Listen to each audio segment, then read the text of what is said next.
ભરૂચ ભાજપ દ્વારા લાભાર્થી કાર્યશાળા યોજાઈ।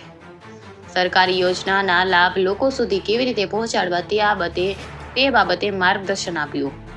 લોકસભા ક્લસ્ટર પ્રભારી પ્રદીપસિંહ જાડેજા ઉપસ્થિત રહ્યા હતા। ભરૂચ જિલ્લા ભાજપ દ્વારા લોકસભાની ચૂંટણીની તૈયારીના ભાગરૂપે આજરોજ કોલેજ રોડ પર આવેલ આત્મીય હોલ ખાતે લાભાર્થી કાર્યશાળાનું આયોજન કરવામાં આવ્યું હતું।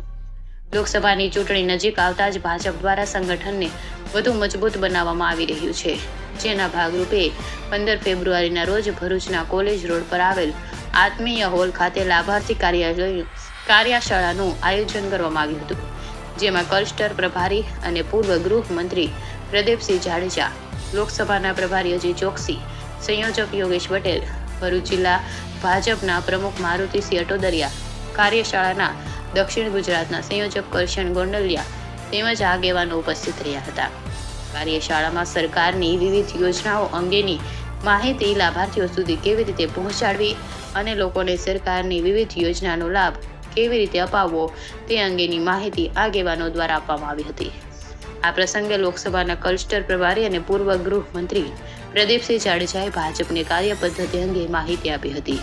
ભારતીય જનતા પાર્ટી દ્વારા લોક સુખાકારીના કામો કરવામાં આવે છે તે સહિતની માહિતી ઉપસ્થિત આગેવાનો તેમજ કાર્યકરોને આપી હતી। ઇન્ડિયા 24 ન્યૂઝ સાથે ચિરાગ ઉપાધ્યાય, ભરૂચ।